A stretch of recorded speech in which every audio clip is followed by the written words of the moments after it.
Hey there, tech enthusiasts! Today, we are going to dive into some quick and simple repair tips for a dead HP 15 laptop. First things first, always remember to unplug your laptop before attempting any repairs.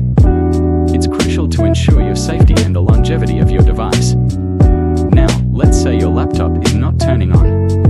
Check the power button, as it might be stuck or damaged. If the power button is fine, try replacing the battery. If that doesn't work, the problem could be with the power adapter or the motherboard. If your laptop is turning on but not charging, check the power adapter. If it's working, the issue might be with the charging port or the motherboard. If your laptop is not charging and not turning on, it's likely a motherboard issue, remember. These are just general guidelines, and it's always best to consult a professional if you're unsure about a repair. As you can see, this is the customer's charger. I'll go ahead and plug it in. No amber lights. Let's try powering it on. No response. You might be facing the same issue. Before opening the laptop, let's test the charger to see if it provides 19 volts.